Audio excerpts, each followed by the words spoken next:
এই নাও তোমার প্রিয় খাবার। উকিল বাবু, ঢেঁড়স আর লাউয়ের তরকারি তুমি যেমন পছন্দ করো না, তাই তোমায় আমি জোরাজুরি করিনি। ঠিক তেমনই যদি আমি আগে থেকে জানতাম যে এই বিয়েটা তুমি বাধ্য হয়ে করেছো, তাহলে আমি কখনোই তোমার কাছে সম্পর্কের কোনো অধিকার চাইতাম না।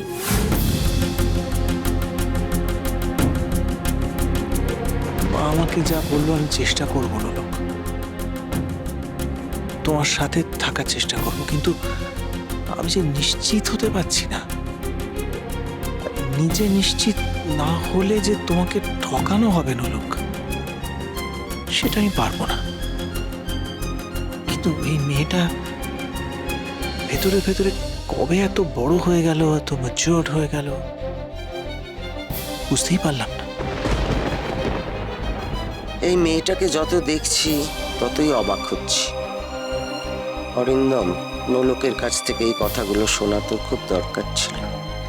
একটা সম্পর্কে অন্যদিকের মানুষটা ঠিক কি ভাবছে তা জানা খুব দরকার।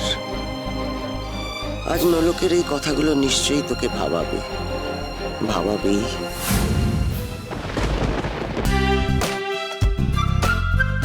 এই অনু, অনেক দিন হয়ে গেছে ফ্লাওয়ার ভাসগুলো চেঞ্জ হয়নি। একদিন না তুমি আর আমি বেরোবো ফ্লাওয়ার ভাস কিনতে। না না, শুধু ফ্লাওয়ার ভাস কেন, টুকিটাকি কত জিনিসই তো কেনার আছে বলো। আর তুমি তো জানো ঘর সাজানোর আমার বরাবরই খুবই ঝোঁক, কিন্তু কি করি বলো তো, কিছুতেই তো সময়টা ম্যানেজ করে উঠতে পারি না। হ্যাঁ, এটা তুমি ঠিকই বলেছো। তার মধ্যে আবার এই বড়দা ভাই আর নোলকের মান অভিমান চলছে। কবে যাই বলো তো? মনে হয় না আর বেশি দিন সেসব চলবে। মেঘ সরতে শুরু করেছে, সূর্য উঠবেই। কি বলছো কি জেঠিমা, মেঘ সরছে মানে? হেয়ালি করো না মা, বলো না কি বলতে চাইছো। প্রথমে যখন অরিন্দম নোলককে নিয়ে বাড়িতে আসে, ওদের ওই বিয়ে সম্পর্কে আমার যথেষ্ট সন্দেহ ছিল, আর তার ভবিষ্যৎ সম্পর্কেও কোনো বিশেষ ধারণা ছিল না। কিন্তু এখন আমি বুঝতে পেরেছি এই বিয়েটা ভগবানের ইচ্ছেতেই হয়েছে। জেঠিমা, তুমি এতটা নিশ্চিত হয়ে কি করে বলছো? মানে দেখো, এটা মানছি, নোলক যখন ডিভোর্সের কথাটা বলেছিল তখন আমারও মনে হয়েছিল যে ও না বুঝেই কথাগুলো বলছে।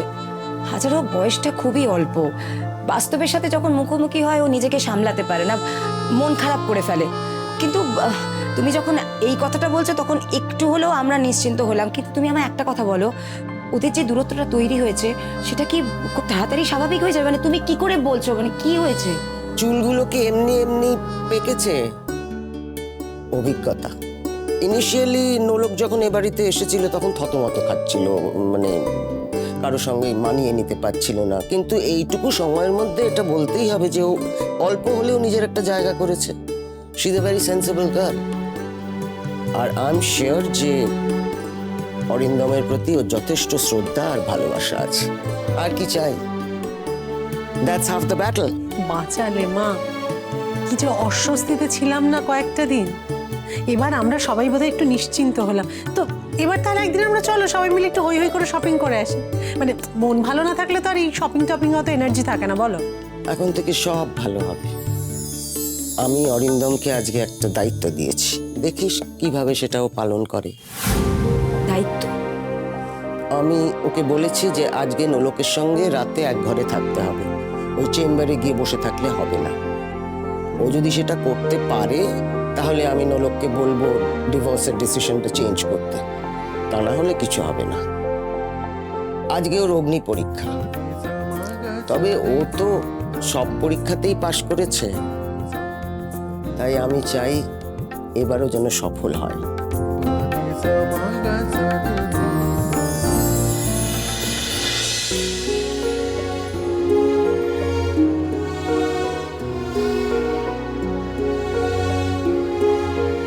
দাঁড়িয়ে না থেকে খেয়ে নাও এবার।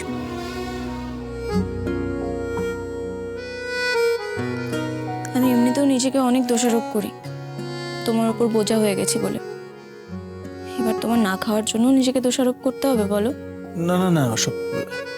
তাছাড়া আমি তোমার মতো খিদে চেপে থাকতেও পারি না। তুমি যাও, আমি ঠিক খেয়ে নেবো।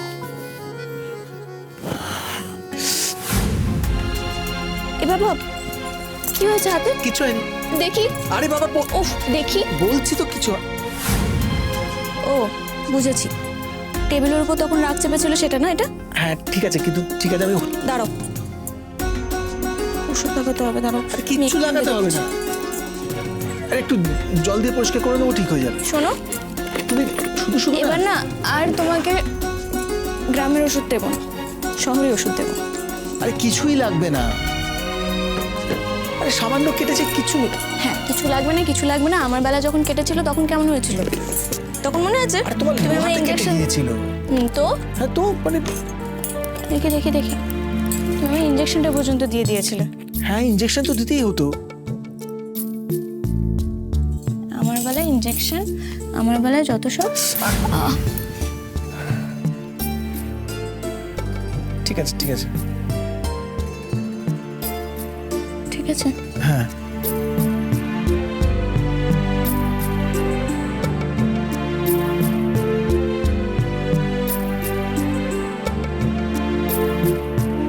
ব্যাস হয়ে গেছে, হয়ে গেছে। ঠিক আছে, এটা লাগিয়ে দিই, ব্যাস তারপর হয়ে যাবে। দেখি হাতটা দাও। আরে এত কিছু দরকার ছিল না। দরকার আছে, আমার বেলায় তো ইঞ্জেকশন পর্যন্ত দিয়ে দিয়েছিল, তখনও কোনো কিছু দরকার ছিল না। না ওটা দরকার ছিল। সেটাই।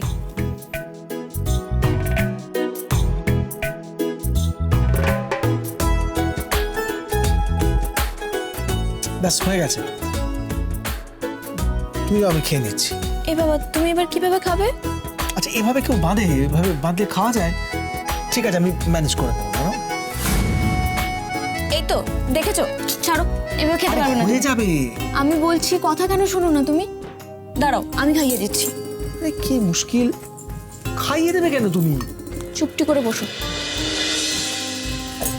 বলছি শোনো, হয়ে যাবে। চুপটি করে বসো বলছি, একটা কথা ভালো মতো করে শোনো।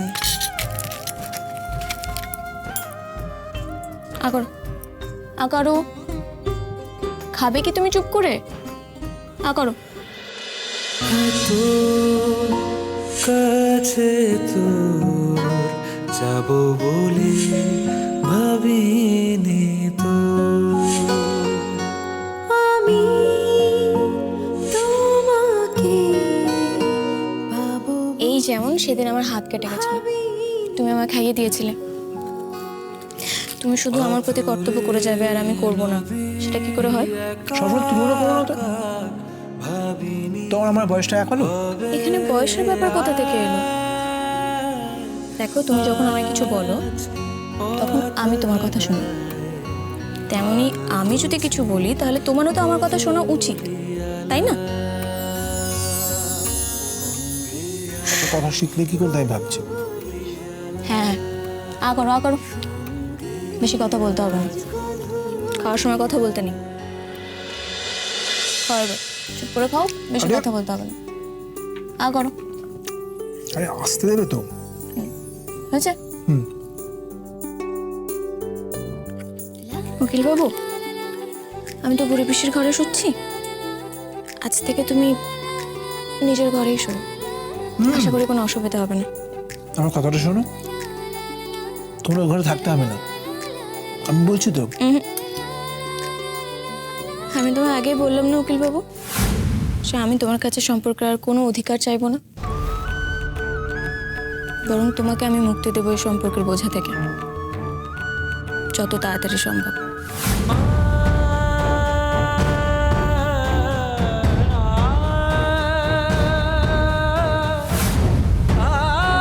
সে আমি তোমার কাছে সম্পর্কের আর কোনো অধিকার চাইবো না, বরং তোমাকে আমি মুক্তি দেবো এই সম্পর্কের বোঝা থেকে যত তাড়াতাড়ি সম্ভব। তুমি থাকবে কোথায়? কেন? বুড়ি পিসির ঘরে। যদি আমাকে তোমার বউ হয়ে উঠতে হয় তাহলে তো প্রথমে আমাদের এক ঘরে থাকা উচিত। আমাকে যদি মার কথা মানতে হয় তাহলে তো তোমার সাথে রুম শেয়ার করতে হবে, কিন্তু সেটা আমি বলবো কি করে? তুমি কি আমায় কিছু বলবে উকিল বাবু? বলতে তো চাই, কিন্তু কি করে বলি বলো তো? গধূলি